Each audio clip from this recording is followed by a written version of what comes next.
The nuclear detonations lit up space with sequential flashes that Earth's orbital telescopes captured and broadcast globally.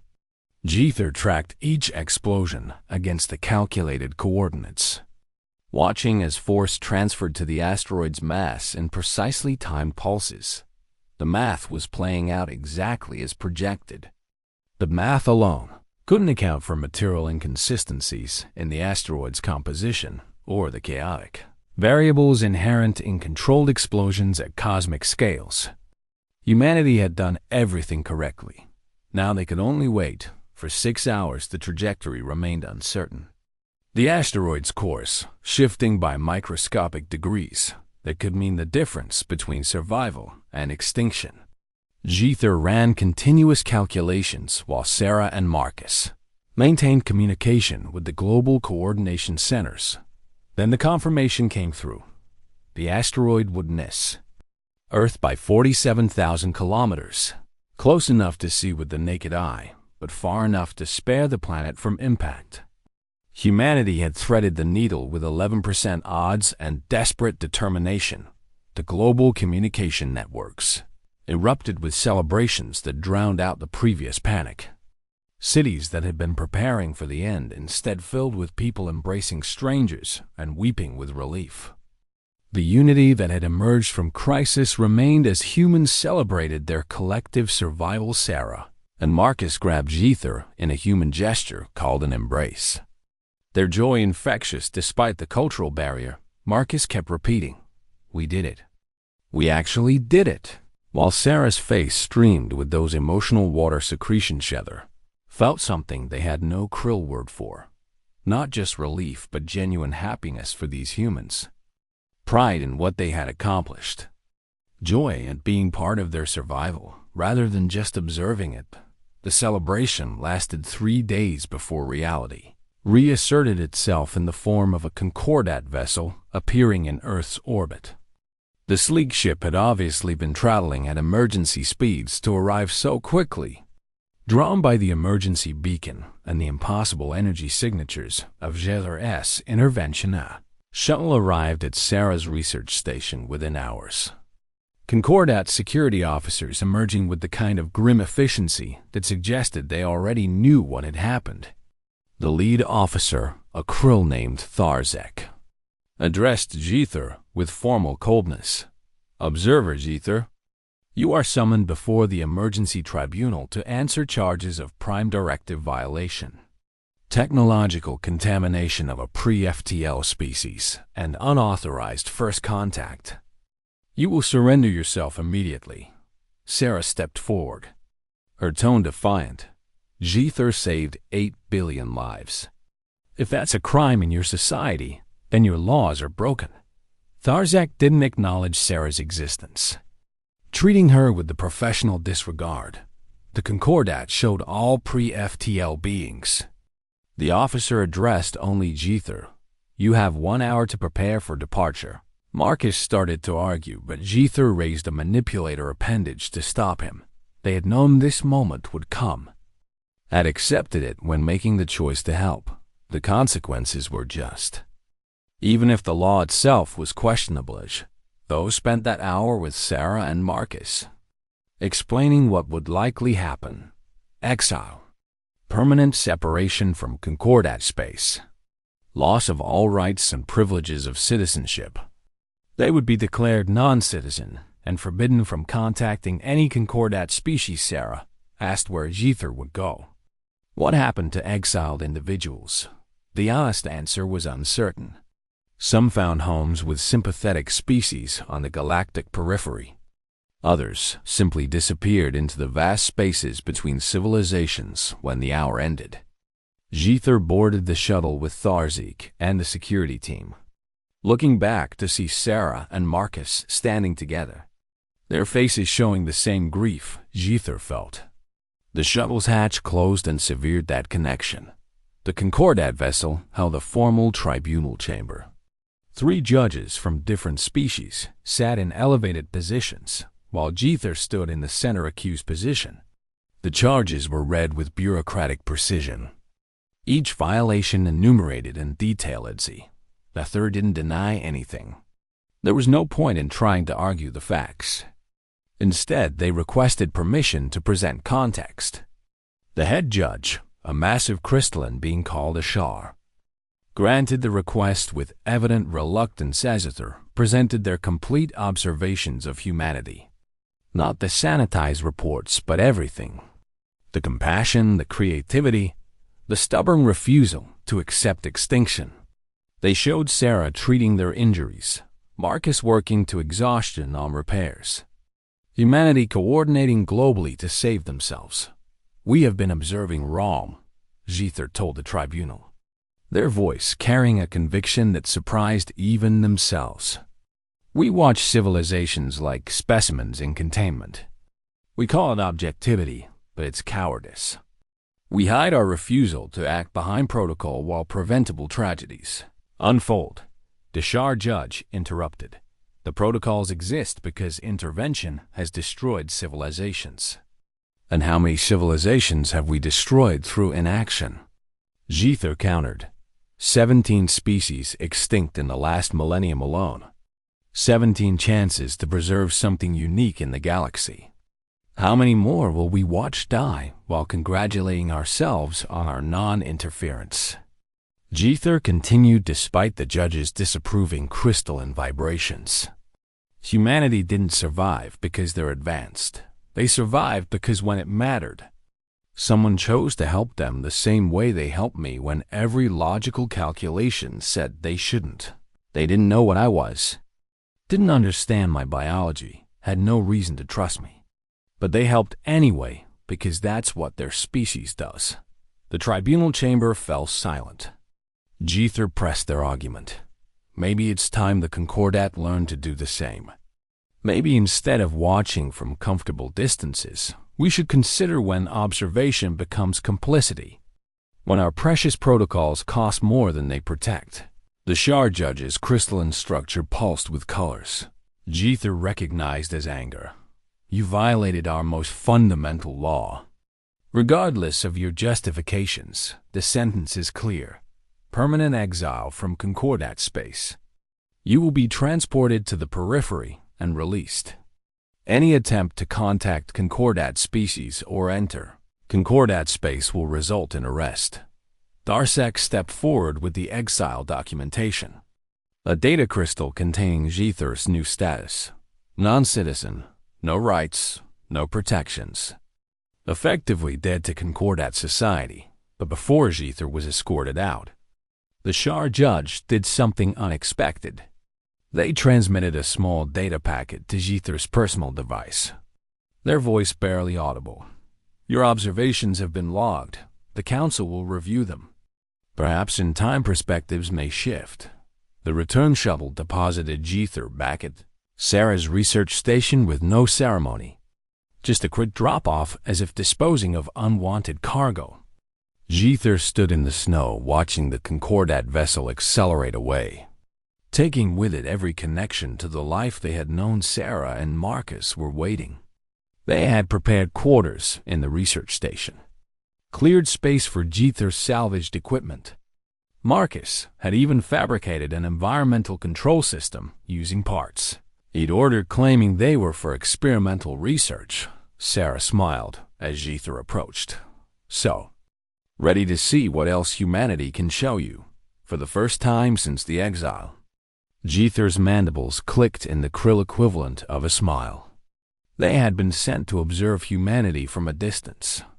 Instead, humanity had taught them what it meant to truly see, to understand that sometimes observation wasn't enough. Following years brought changes neither Zither nor humanity could have predicted.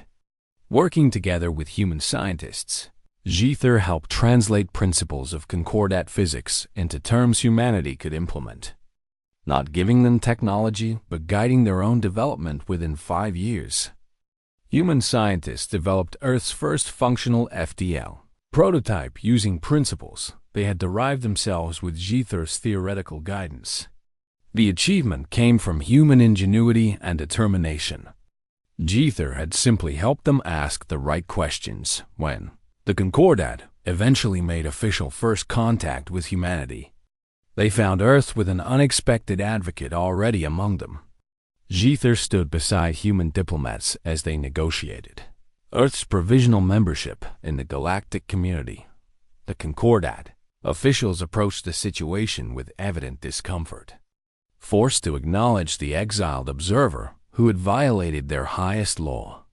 But they couldn't deny the results. Humanity had survived, developed FTL capability, and demonstrated the kind of unified planetary cooperation that most species took centuries to achieve. Sarah attended those first diplomatic sessions as Earth's chief science advisor, her presence a reminder of the human who had saved an alien stranger. Marcus worked on the engineering teams, integrating human and Concordat technologies, showing the same creative problem-solving that had kept Jether alive in quieter moments.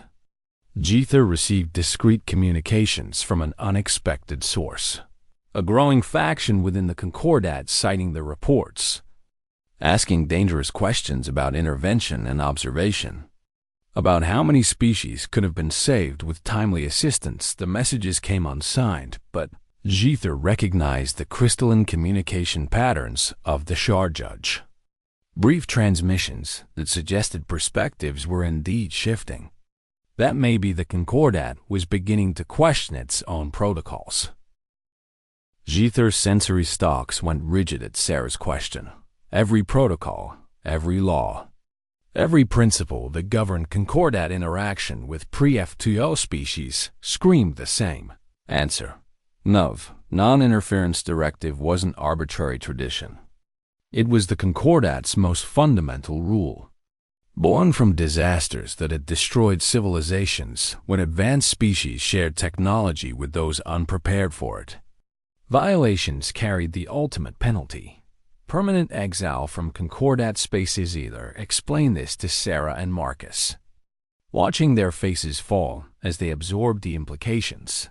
The knowledge existed that could help, but sharing it would cost Jether everything: their career, their home, contact with their entire civilization. Sarah nodded slowly, understanding written across her features. She said, "I get it. We're asking you to sacrifice your whole life for people you barely know. That's not fair to you." Marcus was less accepting, his response sharp with frustration. "So you'll just watch, like your people always do. How many times has the Concordat done this? How many species have died while you observed and took notes?" The accusation hit harder than Marcus could have known. Jether's own research into Concordat history had uncovered the truth. 17 species had gone extinct during observation periods in just the last 1,000 years. Events that might have been prevented if the Concordat had chosen to act, to retreated to the core module to think, leaving Sarah and Marcus to process the news that their world had 3 weeks left, and the one being who could help was bound by laws they couldn't break. The human communication networks filled with panic as word of the asteroid spread globally. Jether watched the feeds with growing distress, seeing the chaos they had predicted: riots, violence, desperate scrambles for resources. But they also saw things the Concordat models never captured: a human male using his final weeks to fulfill childhood dreams for terminally ill children, entire communities gathering to share meals and comfort, scientists working around the clock despite knowing their efforts would likely fail, parents reading stories to children and promising them everything would be okay. Jether observed a message board where humans shared their final thoughts: "Tell the people you love that you love them. Be kind to strangers, we're all scared. Don't waste these last days on anger." The words carried a dignity that shouldn't have existed in a species facing extinction. Sarah spent those first days after the announcement in a strange calm. She continued her research, documented her observations with meticulous care. When Jether asked why she bothered when none of it would survive, Sarah said, "Because the work matters regardless of whether anyone sees it. Because giving up means the asteroid already won." Marcus threw himself into trying to help Earth's space agencies. offering his engineering expertise for the desperate plans being proposed. Nuclear missiles, gravity tractors, mass drivers. All of them inadequate given the time constraints and humanity's limited space capability on the fifth day. Jether found Sarah sitting outside the research station, despite the cold, staring at the stars just becoming visible in the twilight sky. She didn't look up as Jether approached, just said quietly, "I'm not afraid of dying. I'm afraid of the beauty that dies with us." She gestured at the mountains, the forests, the vast complexity of life that covered Earth's surface. Billions of years of evolution about to be erased in a single catastrophic impact. She asked, "Do you know how many species we've driven to extinction through our carelessness? And now we'll take all the remaining ones with us." Jether sat beside her in silence, their krill physiology uncomfortable in the cold, but the moment seeming to require their presence. Sarah continued, "I keep thinking about all the things we never got to do. Humanity never reached the stars, never met other species under better circumstances, never got to show the universe what we could have become." That night, Jether couldn't enter rest cycle. They kept reviewing their observations of humanity. Sarah treating Jether's injuries despite the risk. Marcus working himself to exhaustion to help a stranger. The countless acts of compassion and creativity they had witnessed. The Concordat had watched 17 species die. 17 civilizations that might have contributed something unique to the galactic community. How many Sarahs and Marcuses had existed in those extinct species? How much potential had been lost while the Concordat maintained their precious protocol? Jether accessed the core module's remaining databases and began running calculations, examining Earth's nuclear arsenal, their rocket technology, the asteroid's composition and trajectory. The math was brutal, but there was a possibility. Infinitesimally small, but present a distributed deflection strategy using modified nuclear weapons could alter the asteroid's course enough to miss Earth. It wouldn't be elegant. The margin for error was almost non-existent, but it matched humanity's current technological capabilities. The plan would require global coordination on a scale humanity had never achieved. Perfect timing and considerable luck. The probability of success sat at 11% according to Jether's models on the 8th day. Jether made their decision. They called Sarah and Marcus to the core module and displayed the calculations, explaining the theoretical approach that could save Earth. Both humans stared at the data with growing hope, mixed with disbelief. Marcus asked, "Why are you showing us this? You said you couldn't help." Jether's translator captured the complexity of their response. "I cannot return to Concordat space after this. I will be exiled, cut off from my entire civilization. But I find that price acceptable because I have learned something your species understands that mine has forgotten. Sometimes watching is not enough. Sometimes you must act regardless of the cost." Sarah's eyes filled with the water secretions humans produced during intense emotion. She asked, "Are you sure? This is your whole life you're giving up?" Jether looked at both of them. These humans who had saved an alien stranger and asked for nothing in return, who faced extinction with courage and grace, who represented a species that might yet prove worthy of the stars. "My whole life," Jether said, "for 8 billion of yours." The mathematics seemed favorable. What followed was a frenzy of activity that would have seemed impossible to Jether mere weeks ago. They transmitted the deflection specifications to Earth space agencies through Sarah's communication systems, translating complex orbital mechanics into terms human engineers could implement. The response was immediate and global. Old enemies contacted each other through official channels for the first time in decades. Nations that had been at war hours before began coordinating their nuclear arsenals. Scientists from every country worked together with a unity humanity had never. Demonstratador served as technical consultant. answering questions and refining calculations, while Sarah and Marcus acted as intermediaries.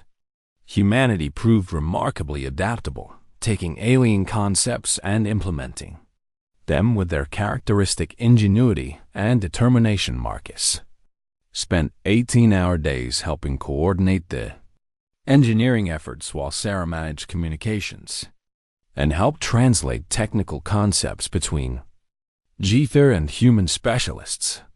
Both of them worked themselves to exhaustion and then kept working in quiet moments between the frantic activity. Sarah asked Jether about the Concordat, about other worlds and species, about what Jether would miss from their former life. They shared stories and built a friendship that transcended the barriers of biology and culture. Jether asked Sarah what she would do if humanity survived. She said she wanted to continue her research but expanded, study how Earth's ecosystems recovered from near extinction, maybe establish protocols for protecting other worlds if humanity ever reached the stars with 72 hours until impact. The modified nuclear weapons launched from sites across Earth. A coordinated effort involving thousands of humans working in perfect synchronization. Jether monitored the trajectories with sensors Marcus had helped install. The waiting was worse than the work had been. All the calculations and preparations came down to whether humanity's desperate plan would succeed against astronomical odds. Jether sat with Sarah and Marcus in the research station, watching the countdown displays while Earth held its collective breath. Sarah reached over and took Jether's manipulator appendage in her hand. Marcus placed his hand on top. 3 beings from different worlds united in hope. Sarah spent the first 2 days establishing basic communication through an improvised system of drawings, gestures, and patience that would have impressed Concordat linguists. Jether found themselves responding to her efforts with information they should never have shared, teaching her Krill phonetics and basic grammar structures. The translator device, HFY War, began adapting to Sarah's speech patterns. Soon they could exchange simple concepts and ideas. Sarah's first real question, once they could communicate, surprised Jether with its directness. How can I help you survive? Not what are you or where do you come from, or any of the questions Concordat models predicted humans would prioritize. Instead, Sarah focused on the practical matter of keeping Jether alive. Approaching the challenge with scientific methodology and genuine concern, Jether explained that their emergency beacon was transmitting, but rescue would take months. That the core module's critical systems had been damaged beyond their ability to repair. That without proper equipment, they would slowly succumb to Earth's harsh environment or the injuries that weren't healing properly. Sarah listened to all of this and then said something that Jether would remember forever. Then we'll fix what we can and protect you until your people arrive. You saved yourself by landing here instead of somewhere populated. The least I can do is return the favor. The logic confused Jether. They hadn't intentionally chosen the landing site and certainly hadn't done anything to earn Sarah's assistance. When they pointed this out, Sarah just smiled and said, "That's not how help works." On the 3rd day, Sarah made a decision that Jether's training classified as high-risk trust behavior. She contacted another human via a communication device, speaking carefully about a situation that requires complete discretion and engineering expertise. The human who arrived the next day was male. Designation Marcus Webb, Sarah's former romantic partner and currently an engineer specializing in remote systems. His initial reaction to Jether involved significantly more profanity than Sarah's had. But after the shock faded, he approached the situation with remarkable pragmatism. Marcus examined the damaged core module with the focused attention of someone trained to solve mechanical problems. He asked Jether detailed questions about the system's power requirements and functionality, taking notes on a portable computer while muttering things like, "Okay, that's insane, but maybe I can work with it."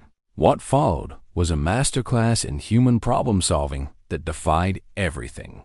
Jether had learned about pre-F2 species. Marcus and Sarah worked together with a coordination that spoke of years of partnership, examining concordat technology that should have been completely beyond their comprehension. They didn't understand the fundamental principles, but they didn't need to. Instead, they focused on what they could observe: power flows, thermal signatures, structural connections. Marcus began creating what he called jury-rigged solutions. Using terrestrial materials, a damaged power conduit got replaced with human superconducting wire wrapped in improvised insulation. A failed cooling system was supplemented with a terrestrial refrigeration unit. Marcus cannibalized from Sarah's research station. A fractured support strut was reinforced with a carbon fiber composite that, Marcus assured them, wasn't as good as your stuff, but should hold. Jether watched in amazement as these two humans attacked problems that concordat engineers would have declared impossible without proper facilities. They didn't have the right materials or the theoretical knowledge, but they had something else: relentless determination and creative thinking. Marcus worked through the nights, sustained by a human stimulant called coffee and what he described as pure stubbornness. Sarah assisted while simultaneously learning Krill language at a pace that suggested human linguistic adaptability was significantly underestimated in concordat models during breaks from the repair work. Sarah asked endless questions about Krill culture, biology, and the wider galaxy. Her curiosity was boundless but never invasive. She seemed genuinely interested in understanding rather than exploiting. Jether found themselves sharing more than protocols allowed, describing the concordat structure, the hundreds of species that comprised it, the laws that governed interaction between civilizations. Sarah listened with rapt attention, occasionally asking questions that revealed a sharp analytical mind. One evening, as Marcus cursed over a particularly stubborn connection, Sarah asked Jether about the non-interference directive, why the concordat chose to observe rather than help developing species. Jether explained the reasoning. Premature contact had destroyed civilizations before. Species needed to develop at their own pace. Outside interference created dependency and cultural contamination. The concordat had learned through terrible mistakes that watching was safer than acting. Sarah considered this and then asked quietly, "But how many species have you watched die that you could have saved?" The question struck Jether like a physical blow. They had never framed it that way in concordat thinking. Those deaths were natural consequences of a species' own choices, tragic but inevitable. Sarah's perspective suggested a different interpretation: deaths that could have been prevented through action the concordat refused to take before Jether could formulate a response. Marcus called out that he'd restored partial power to the life support system. It wasn't perfect, but it would extend Jether's survivability by several months. Buying time for rescue to arrive, the following days settled into a pattern. Marcus worked on repairs, while Sarah divided her time between assisting him and continuing her own research. She took Jether along on her field observations when the weather permitted, showing them the mountain ecosystem. She studied. Jether observed Sarah's interactions with Earth's wildlife, watching as she treated an injured bird with the same care she'd shown an alien stranger. She explained her research about predator-prey relationships and ecosystem balance with infectious enthusiasm. During one outing, Sarah found a young mammal trapped in human debris, a metal container that had caught its leg. She spent an hour carefully freeing the creature while it struggled and bit at her protected hands. Once freed, the animal fled without acknowledgement. Marcus, who had accompanied them that day, asked why she bothered when the animal would never understand or appreciate the help. Sarah's response was simple: because it needed help and I could provide it. Understanding isn't a requirement for compassion. Jether recorded all of this in the fragmented logs they still maintained. their observations of humanity growing more complex with each passing day. The models that classified humans as typical aggressive primitives seemed increasingly inadequate then. 3 weeks into Jether's stay at Sarah's research station, everything changed again. Sarah's communication device began broadcasting an emergency alert. Her face went pale as she read the incoming data. Marcus pulled up the information on his portable computer, and the blood drained from his features as well. Jether's translator picked up the repeated phrases. Planet killer asteroid, extinction level impact, 3 weeks until collision.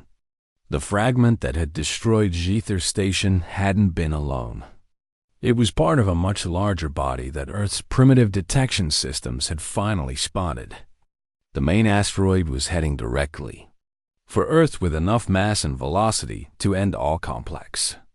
Life on the planet humanity had 3 weeks to live and possessed no technology capable of stopping the incoming doom. Sarah and Marcus looked at each other with expressions that Jether's translator identified as devastation mixed with resignation.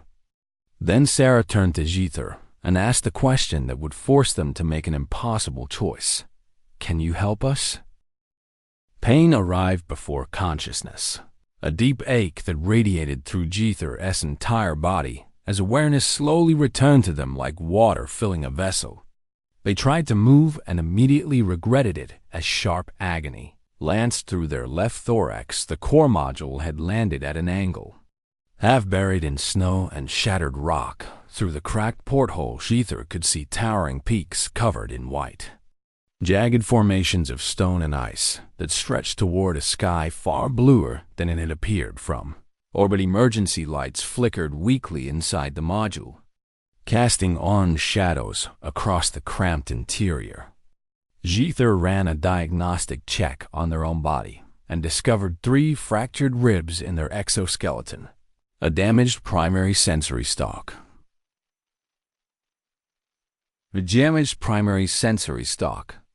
And numerous lacerations that leaked the purple fluid that served as their blood.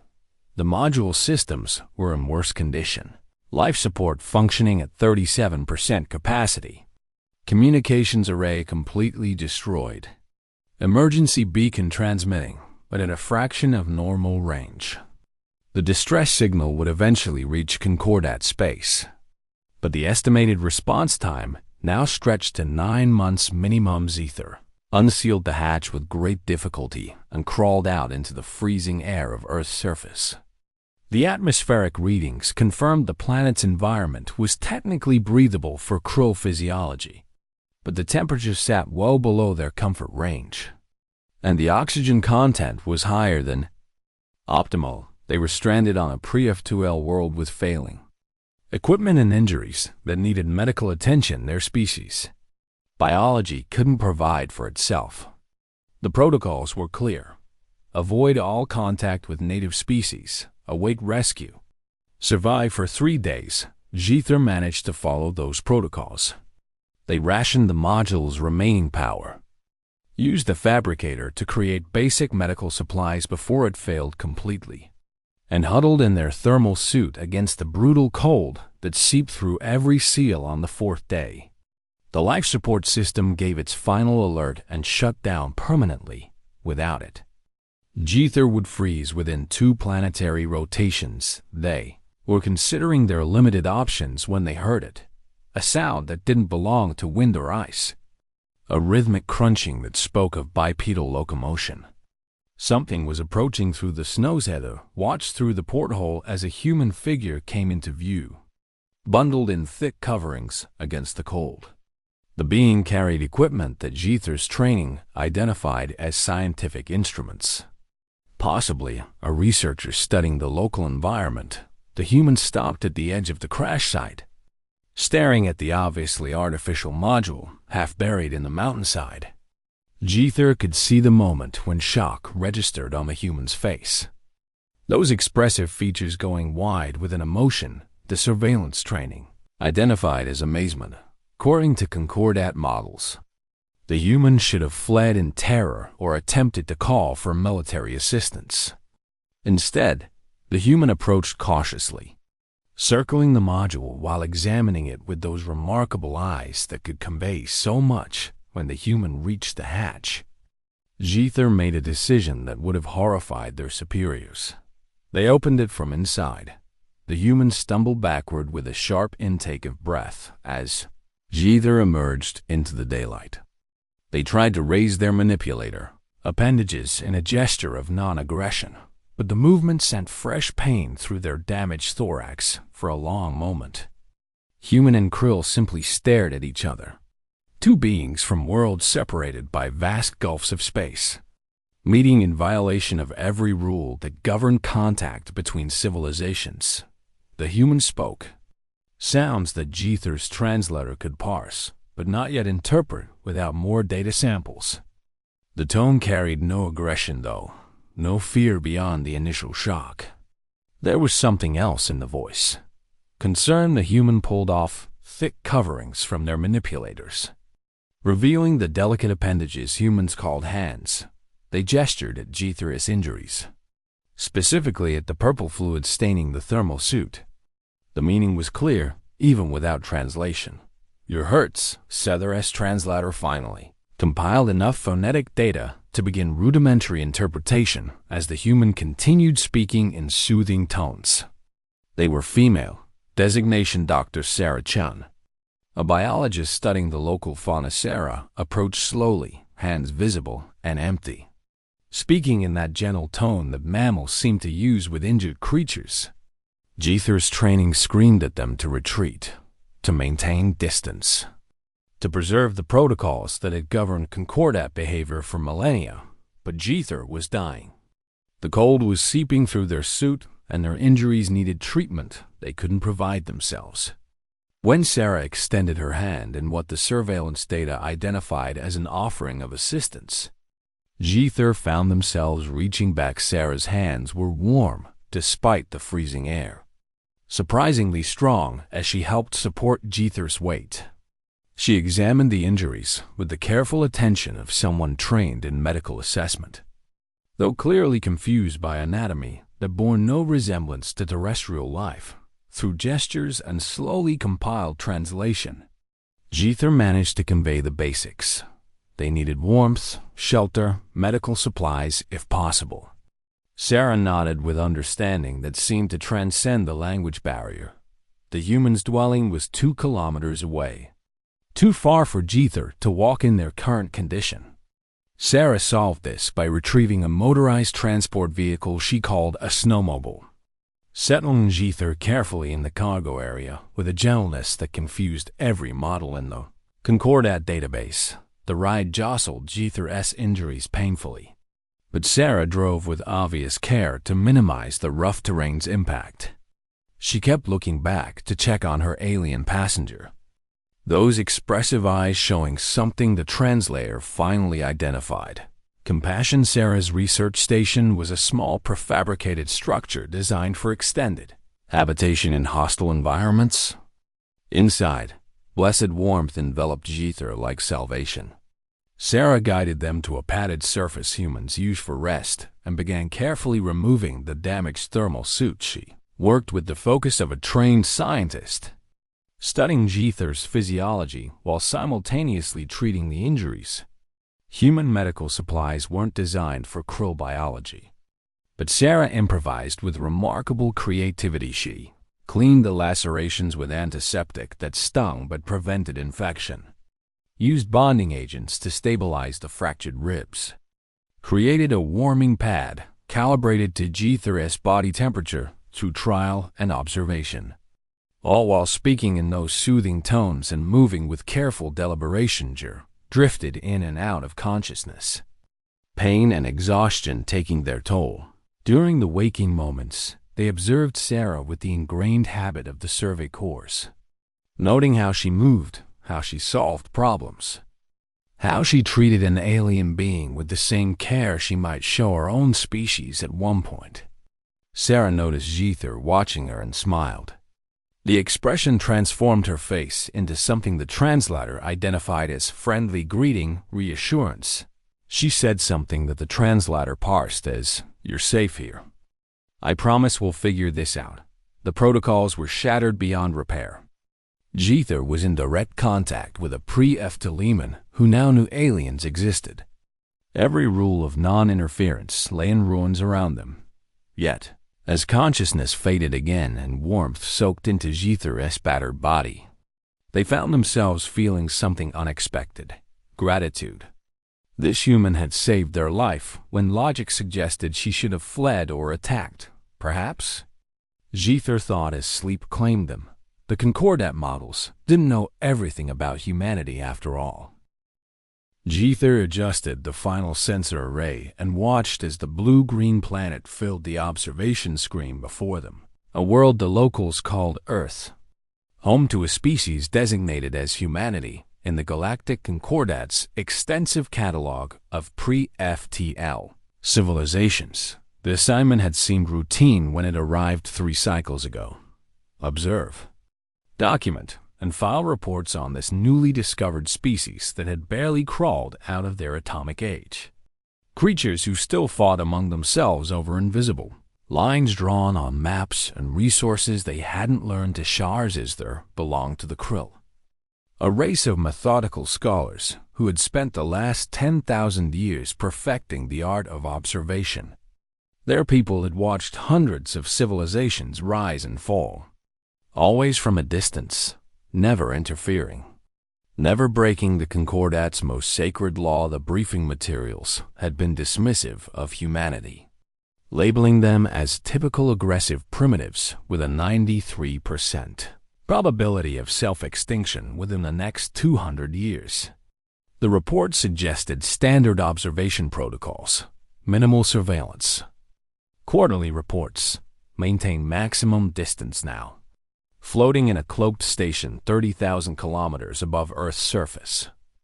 Jether began the tedious work of cataloging human behavior through an array of monitoring drones that would never be detected by the primitive radar systems below. The first week confirmed everything in the briefing. Humans warred with each other over ancient grudges and modern greed. They poisoned their own atmosphere while knowing the consequences.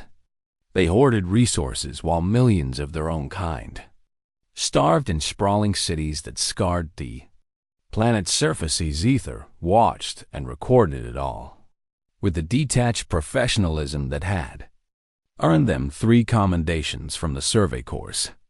They noted patterns in human aggression, documented their primitive political structures, analyzed their wasteful consumption of finite resources. In the second week, Jether began deploying micro-drones for closer observation, wanting to understand the family structures and social hierarchies that seemed to drive so much of human behavior.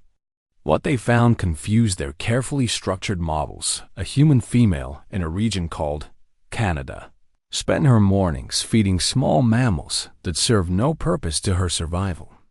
A male in Kenya risked his life to pull another human from a burning vehicle, despite having no genetic relation to the individual. A child in Japan shared food with a stray animal when clearly the child had barely enough for themselves. These behaviors made no tactical sense. The Concordat models predicted that pre-FTL species operated primarily on survival instinct and tribal loyalty. Yet here were countless examples of humans extending help beyond their immediate genetic circle, with no apparent benefits there. Flagged these instances as anomalies and continued the mission, telling themselves that every species had statistical outliers, that these scattered acts of altruism were insignificant against the mountain of evidence showing humanity's violent and self-destructive nature. The third week brought a routine that Jether found almost meditative. Wake from rest cycle. Review overnight surveillance data. Compile notes. Prepare the weekly transmission to Concordat Survey Command.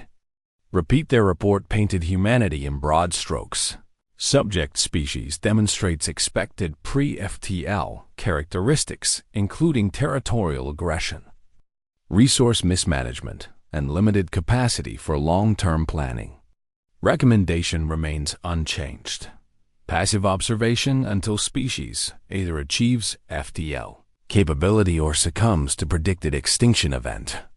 Survey Command acknowledged the report with their standard response. Continue observation, maintain protocols. Submit next report on schedule. Jether settled into the comfortable rhythm of academic documentation. This was what they had trained for, what they excelled at: watching without being seen, learning without interfering, understanding without changing. On the 23rd day of observation, Jether was reviewing drone footage from a human settlement when the station's proximity alarms screamed to life with an urgency that sent their sensory stalks rigid. With alarm, the main view screen automatically shifted to show the threat: an asteroid fragment roughly 300 meters in diameter, tumbling through space on a collision course with the station. The computer calculated impact in 47-second. Jether's manipulator appendages flew across the control interface, trying to fire the station's positioning thrusters to move clear of the incoming mass. The system responded sluggishly, too slow. The fragment had approached from the planet's shadow, hidden from the station's primary sensors until it was far too late. 20 seconds until impact, and Jether made the only choice available.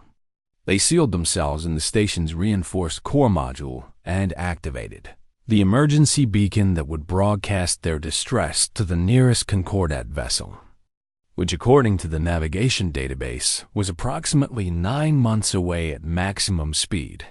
The impact came like the end of everything. Metal shrieked and tore as the asteroid smashed through the station's outer hull, sending the entire structure spinning wildly. Jether felt their internal organs compress against their exoskeleton as the artificial gravity failed and the core module was torn free from the dying station through the small porthole. Jether watched in horror as Earth's blue surface filled their vision, growing larger with terrifying speed. The core module had enough structural integrity to survive atmospheric entry, but the landing would be survivable only if fortune favored them.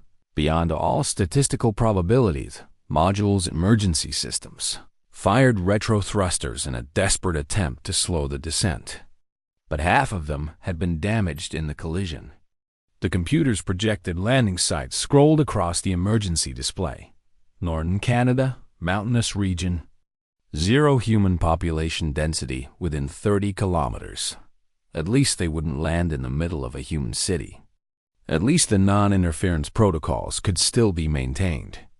Assuming Jether survived the next 3 minutes, the module hit the upper atmosphere and began to heat, flames licking past the porthole as friction converted velocity into thermal energy. The core module was designed for this, built to handle emergency re-entries.